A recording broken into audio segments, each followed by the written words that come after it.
बच्चों, आपने सुना होगा कि जब बंध बनता है तो जब उस वक्त तो बंध बनता है तो यौगिक का निर्माण होता है।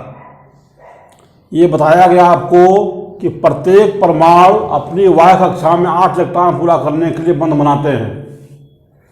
जिनकी वाह्य कक्षा में 1 या 2 इलेक्ट्रॉन होते हैं वे इलेक्ट्रॉन का ट्रांसफर करते हैं, लेकिन जब इन इलेक्ट्रॉनों की संख्या 3 से ज़्यादा होती है तो ये इलेक्ट्रॉन का साझा करते हैं।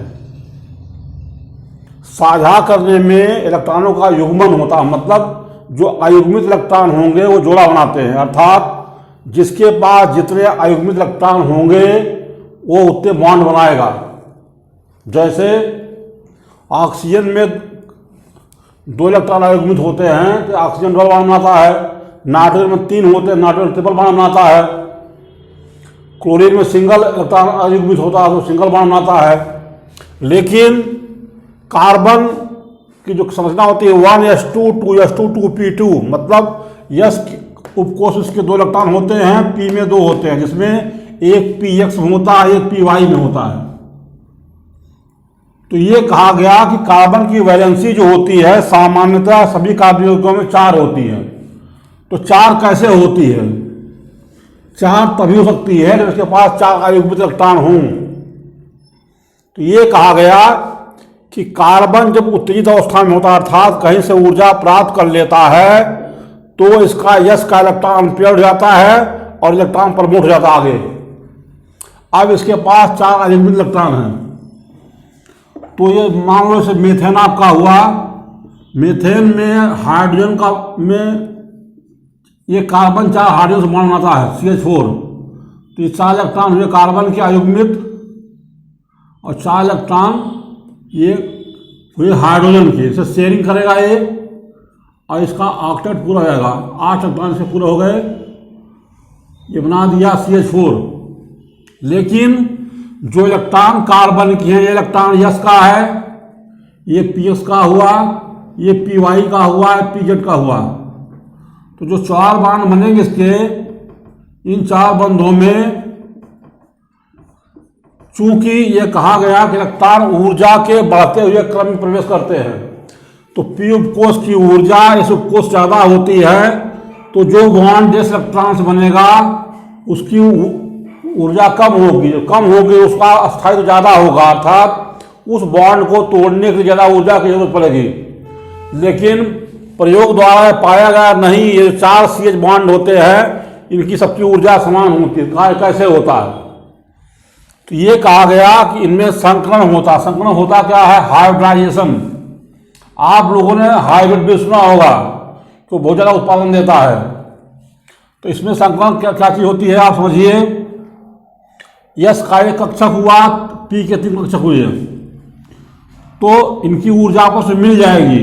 अब मिलने के बाद वो ऊर्जा इन 4 कक्षकों के बीच में बराबर बराबर बढ़ जाती है, तो सबकी ऊर्जा समान हो गई, तो सबके द्वारा बनाए गए बंध की ताकत भी समान हो जाएगी यहाँ पर।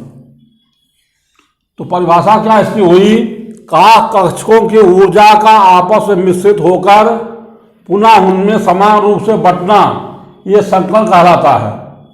और जो संकरण जब संकरण होगा, संकरण के बाद जो कक्षक पैदा होंगे उनको हम कहते हैं संकलित कक्षक। यस का एक उपकोष कक्षक, 3 पी के 3 कक्षक, इनमें संकरण होगा। इस संकरण नाम होगा sp3 संकरण।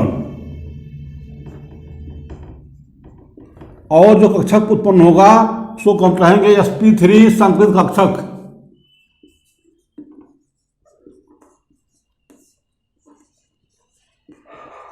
ये पाया गया कि जो ये कक्षक होंगे मिलेंगे हमको, ये इसकी संरचना चतुष्फलकी होती है, जिसमें 3 तो एक तल में होंगे, एक ऊपर होगा या नीचे होगा, और 2 कक्षकों के बीच में जो कोण होगा वो 109.5 डिग्री होता है। संकलित कक्षक के जो गुण होंगे वो मूल कक्षक से भिन्न होते हैं। जैसे horse plus donkey, horse plus donkey, इनसे जो पैदा होता है वो क्या बताता है? ब्यूल। ये हुआ घोड़ा, ये हुआ मादा गधा, इससे पहला था खच्चर। खच्चर जो होता है ना तो गधा होता है ना घोड़ा होता है, वो थोड़ा थोड़ा घोड़ा देता है, थोड़ा थोड़ा गधा देता है। तो खच्चर में दोनों गुण होते हैं, गधे का भी घोड़े का, उसकी जो संरचना होगी वो गधे जैसी भी होती है और घोड़े जैसी भी होती है, क्योंकि ये हॉर्स और डंकी का हाइब्रिड है। ये म्यूल जो होता है हाइब्रिड होता है हॉर्स और डंकी का। इसी तरीके से जो कक्षक होंगे यशस्वी कक्षक, ये इनके गुण जो होंगे ये यस और पी से अलग होंगे।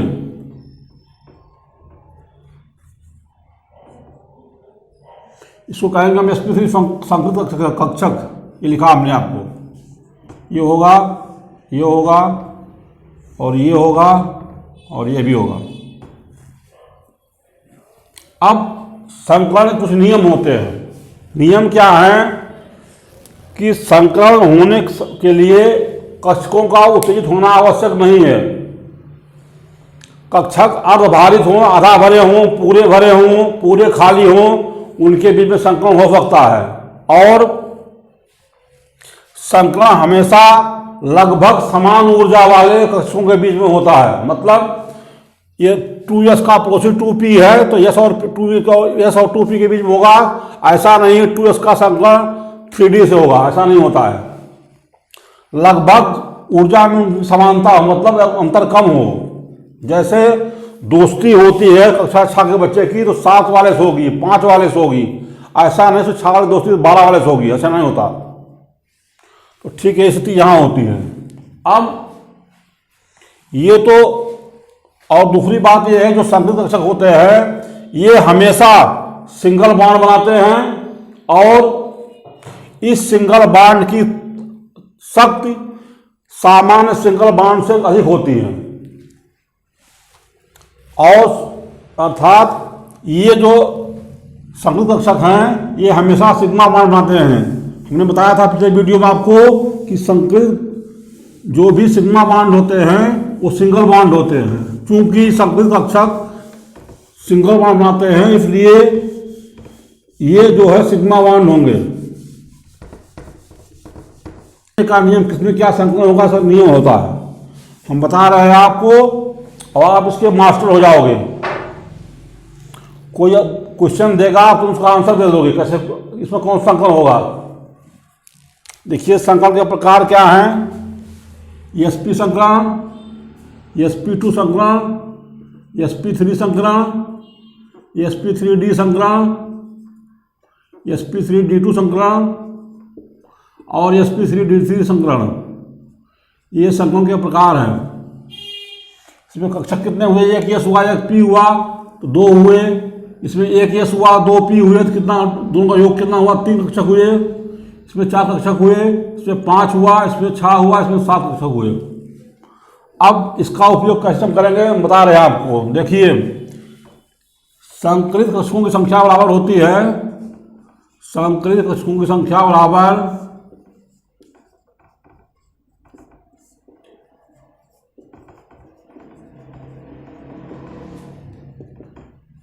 हाफ इंटू केंद्रीय परमाणु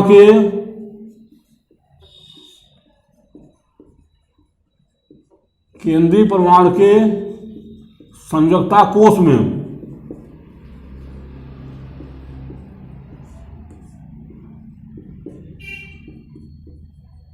इलेक्ट्रॉन की संख्या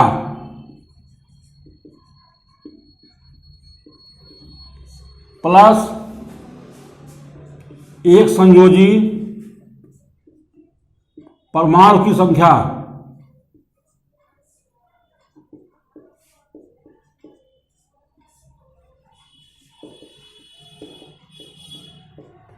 प्लस ऋणायन की संख्या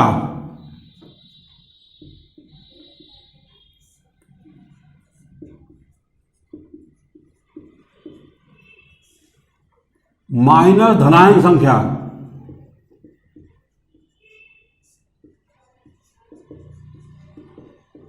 ये फार्मूला होता है, इसको आप याद कर लीजिएगा ढंग से। अब देखिए ये संयोजी परमाणु कौन कौन से होते हैं। ये आपका hydrogen, fluorine, chlorine, bromine, iodine, ये होते हैं ये संयोजी।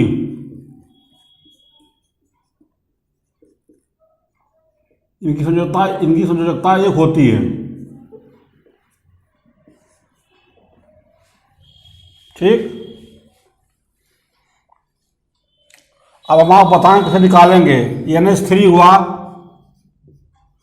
हमेशा संकलन जो होता है केंद्रीय परमाणु निकालते हैं। केंद्रीय कौन हुआ? नाइट्रोजन, क्योंकि जिसकी संख्या कम होगी केंद्रीय होगा। जिस तत्व की संख्या कम होगी वह तत्व केंद्रीय होगा। तो नाइट्रोजन केंद्रीय हुआ, तो नाइट्रोजन का संकलन इसमें क्या होगा? अमोनिया में।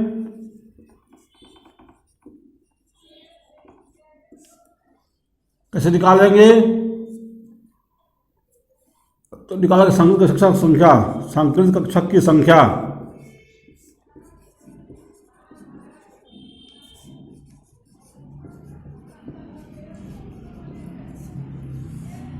बराबर हाफ। नाइट्रोजन जो होता है इसका परमाणु क्रमांक 7 होता है। इसकी संयोजकता कोष में 5 इलेक्ट्रॉन होते हैं, 5 हुआ। तो केंद्रीय परमाणु की संयोजकता कोष में इलेक्ट्रॉन की संख्या 5। हाइड्रोजन आपका 3 है, इसमें हाइड्रोजन एक संयोजी है, तो प्लस एक संयोजी परमाणु की संख्या 3 हुई। इसमें धनायन नहीं, ऋणायन नहीं है कोई, -0 + 0 हो गया। अब ये हुआ हाफ इंटू 8 = 4 आया। 4 किसमें है? देखो यहाँ है, यहाँ हुआ। तो अमोनिया में नाइट्रोजन की संकलन अवस्था क्या हुई? sp3 संकलन हुआ, sp3 हो गया। और एग्जाम्पल आपको दे रहे हैं।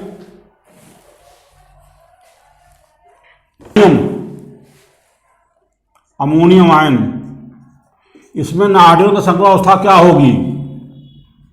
तो आप देखिए संख्या बराबर हाफ केंद्रीय परमाणु के संयोजकता कोष में इलेक्ट्रॉन की संख्या, नाइट्रोजन है 5 होगी, प्लस एक संयोजी परमाणु संख्या कितनी हुई? 4 हुई हाइड्रोजन, प्लस ऋणायन की संख्या। इस पर कोई ऋणावेश नहीं है, 0, माइनस धनायन की संख्या, एक धनायन है, कितना 8 आएगा, फिर 4 आ गया। तो अमोनियम आयन में भी नाइट्रोजन का संकलन क्या होगा? sp3।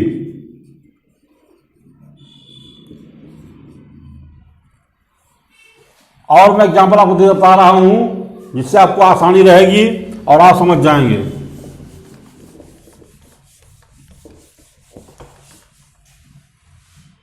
देखो SO4 सल्फेट आयन, इसमें केंद्रीय परमाणु हुआ सल्फर। तो संकलित कक्षक की संख्या बराबर होगी, संकलित कक्षक की संख्या बराबर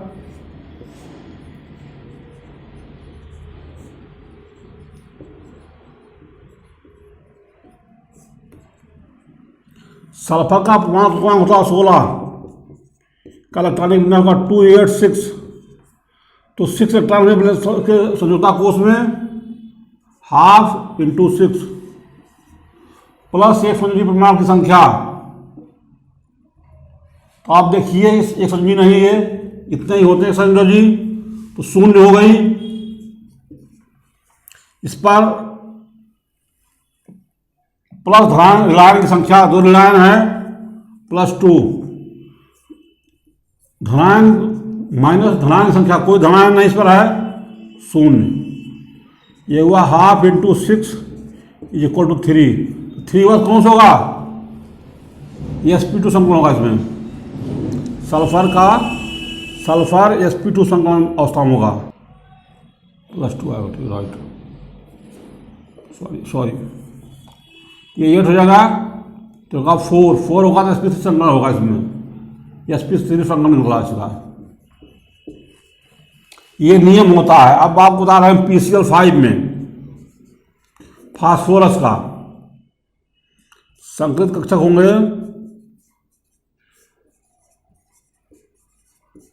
हाफ। फास्फोरस का परमाणु क्रमांक होता है 15, ये होगा 285, इसकी वैलेंस इलेक्ट्रॉन हुए 5 हुए, और एक समझी परमाणु से क्लोरीन हुआ। यहां से देखिए 5 है, कोई ऋणायन नहीं है इस पर, +0, कोई धनायन नहीं, 0, यह आएगा 5, ½ × 10, 5 हुआ। संकरण क्या इसमें हुआ? sp3 संकरण।